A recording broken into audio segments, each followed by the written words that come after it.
이번 시간에는 포토샵 기초에 대해서 알아보도록 하겠습니다. 일러스트레이터 강의를 잘 이해하신 분들은 포토샵 강의를 쉽게 따라오실 수가 있습니다. 제 포토샵 버전은 CC이고요. 화면 구성은 일러스트레이터와 거의 유사합니다. 상단 메뉴바가 있고요. 그 아래쪽에 옵션바, 좌측에는 도구 모음, 우측에는 팔레트가 있습니다. 일러스트레이터와 가장 크게 다른 점이 있다면 작업 환경인데요. 일러스트레이터는 벡터 작업 환경이고 포토샵은 비트맵 작업 환경입니다.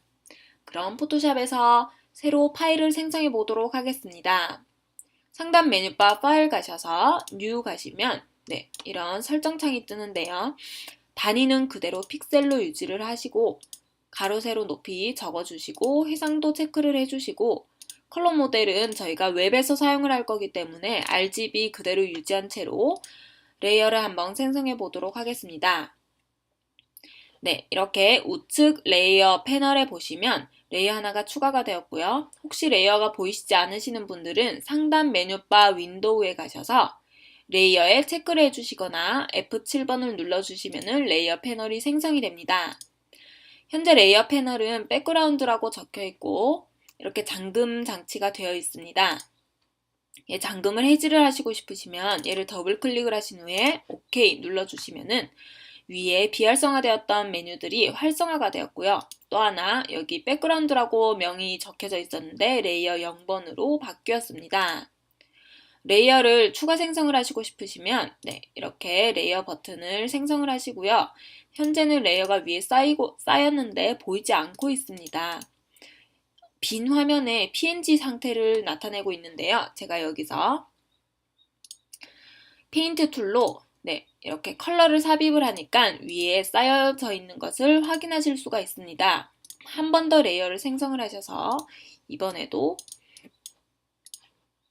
페인트 툴로 위에 쌓아보니까 이렇게 쌓이고 있는 것을 볼 수가 있습니다.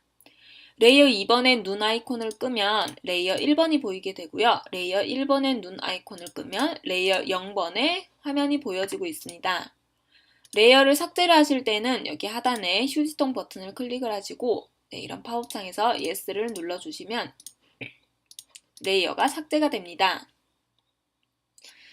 도구 모음이나 이렇게 상단의 메뉴바를 보시면 우측에 이렇게 단축키들이 안내되고 있습니다. 이 단축키들은 일러스트레이터와 거의 유사하기 때문에 같이 사용을 하셔도 되고요. 줌인, 줌아웃도 일러스트레이터와 동일합니다. 키보드 Alt키 또는 옵션 키를 누르신 상태에서 마우스 휠을 움직여 보시면 줌인, 줌아웃이 되는 것을 볼 수가 있고요.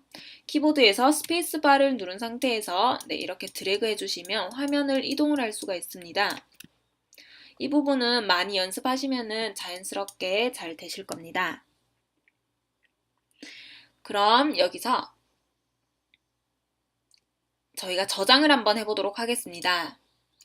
상단 메뉴바 파일 가셔서 세이브 또는 세이브 에즈, 익스포트로 가셔서 저장을 하시면 되는데요. 우선 세이브로 가셔서 파일명을 테스트1 하신 후에 포맷 가셔서 여기도 마찬가지로 확장자가 많이 있습니다. 이 중에서 제일 많이 사용을 하는 것은 포토샵 원본 파일을 저장할 때 포토샵 체크를 해주시고 여기 JPG 그리고 PNG를 가장 많이 사용합니다. 우선 원본을 저장할 거기 때문에 포토샵을 체크를 하신 후에 저장을 하도록 하겠습니다. 이렇게 저장을 하니까 여기 test1.psd라고 되어 있고 현재 RGB 환경이라는 것을 나타내주고 있습니다.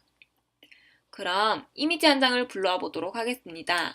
파일 가셔서 오픈 가시면 이렇게 제가 이미지 한 장을 미리 준비를 했는데요. 열기를 해보도록 하겠습니다.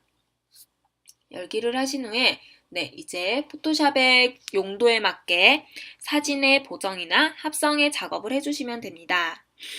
포토샵에서는 많은 기능들이 있고 그 기능들을 자기의 기술로 만들기 위해서는 계속 연습을 해보면서 익히셔야 됩니다. 가장 빨리 기능들을 익힐 수 있는 방법은 바로 자기 자신의 사진으로 연습을 해보시는 건데요.